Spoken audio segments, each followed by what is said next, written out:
안녕하세요, 블라방스입니다. 오늘은 맹그룹의 시장 전망과 과거 인플레이션에 직면했던 연준 의장들의 이야기를 가져왔습니다.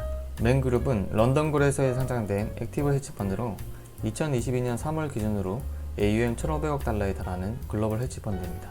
최근 여러 글로벌 금융기관들처럼 맹그룹도 시장에 대한 부정적인 전망을 하고 있는데, 현재 미국의 재고 수준과 연준에 대한 기대를 우려했습니다. 코로나 봉쇄 기간 동안 소비 영역이 한정되면서 소비는 대부분 내구재에 집중되었습니다. 그러면서 이 시기에 소비 규모가 뉴 노멀이라고 생각했던 기업뿐만 아니라 수요가 팬데믹 이전 수준으로 돌아갈 것으로 예상했던 기업들까지 너무 많은 재고를 가지고 있고, 그 결과 재고 증가 속도는 역대 가장 빠른 속도로 증가하고 있다고 합니다. 재고 수준은 ISM 제조업 PMI에 6개월 정도 선행하는 경향이 있는데, 현재 재고 증가 수준을 볼 때 향후 ISM 제조업 지수가 현재보다 더 안 좋아질 가능성이 높습니다. 이 그림은 재고 변화율을 6개월 앞으로 그리지 않고 ISM 지수와 동일한 시점으로 그린 그림인데, 재고 변화율이 ISM 지수에 좀 더 선행적으로 움직이는 것을 알 수 있습니다.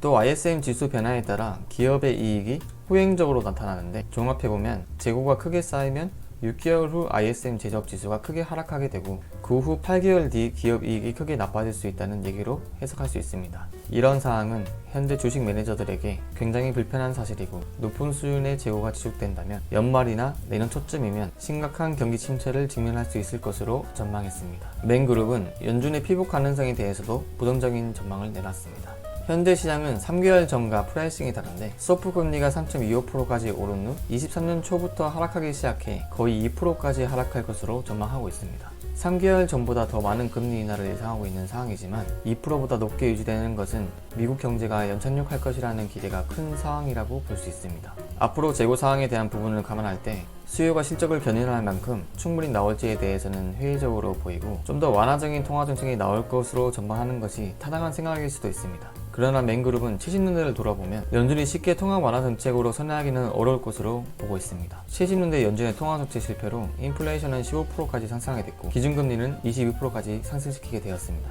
이런 과정 속에서 중심 인물로 떠오르는 사람이 연준의 의장이었던 아스 번스와 폴 볼커인데, 연준의 의장이라면 번스가 되기보다는 볼커가 되기를 바라고, 볼커를 존경하기 때문에 파월이 비둘기로 선회할 가능성은 제로에 가깝다는 주장입니다.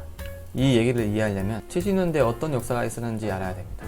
1971년 닉슨 정권이 금태환 금지 선언을 하기 전까지 국제통화제도는 금환본위 제도를 채택하고 있었습니다. 더 정확하게 말하면 달러를 기초통화로 무역거래에 사용하면서 금 1온스에 35달러로 고정하고 교환할 수 있었고, 달러는 다시 각 국가의 통화와 고정된 비율로 교환할 수 있는 고정환율 제도였습니다. 좀 더 넓은 의미로는 브레튼 우즈 체제라고 하는데, 이렇게 미국 달러가 기초통화가 될 수 있었던 이유는 2차 세계대전을 치르면서 미국이 물자를 공급하거나 배상금을 받을 때 금으로 받았기 때문에 전 세계 금의 70%를 보유하고 있을 정도로 보유량이 높았습니다. 그래서 금 태환에 대한 신뢰성이 높을 수 있었던 국가였기 때문에 달러를 채택하게 됩니다. 그런데 이 금환본위제는 본질적으로 문제를 가지고 있습니다. 달러가 기초통화 역할을 하려면 전 세계 무역 거래가 확대되는 만큼 거래를 위해 달러 유동성을 계속 공급해줘야 됩니다. 그러기 위해서 미국은 외국에서 상품이나 서비스를 수입하면서 지역적으로 달러를 찍어낼 수밖에 없고, 만선적인 무역 적자에 시달리게 됩니다. 국제 무역 규모가 커지고 있는데 달러 유동성이 확대되지 않거나 미국에서 무역 흑자를 계속 내게 된다면 국제 거래에 달러가 부족하게 되어 기초통화로서의 지위를 유지하기 어렵게 됩니다.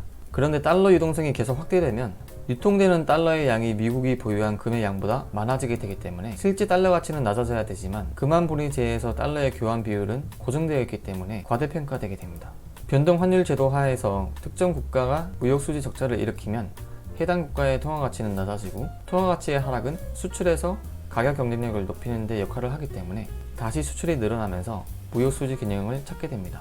그런데 고정 환율 제도에서는 통화 가치가 고정되어 있으므로 무역 수지 조정 효과가 발생하기 어렵습니다. 대표적인 예로 유로화로 화폐를 통일한 유럽의 경우 산업 경쟁력이 있는 독일은 지속적으로 수출이 잘 되지만, 그리스는 만성적인 적자에 시달리며 유럽 재정 위기의 중심이 되었습니다.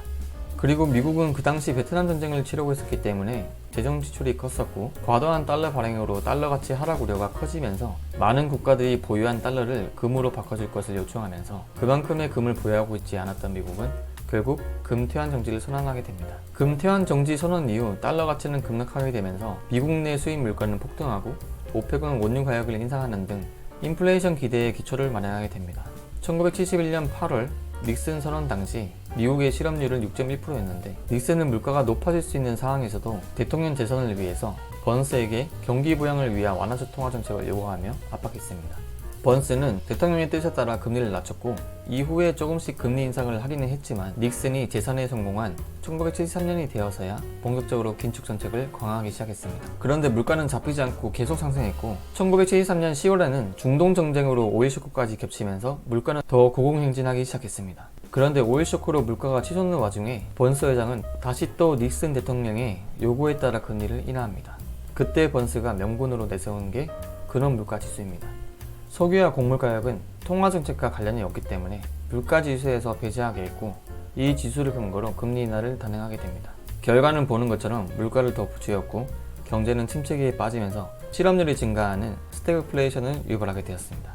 반면 볼코의 경우는 반대의 행동을 보였습니다. 79년 8월 연준 의장으로 취임되자마자 공격적인 금리 인상을 시작했고 1979년 평균 11.2%였던 기준금리를 1981년 20%대까지 인상하게 됩니다. 그 결과로 경기는 침체되고 실업률은 10% 이상으로 높아지면서 많은 정치적 공격과 사회적 비난을 받았지만 인플레이션은 83년에 3% 아래로 떨어지게 되었습니다. 어려움이 많기는 했지만 볼코는 역사적으로 물가 안정을 기반으로 1990년대 이후 미국 경제 회생에 초석을 다졌다는 평가를 받고 있습니다.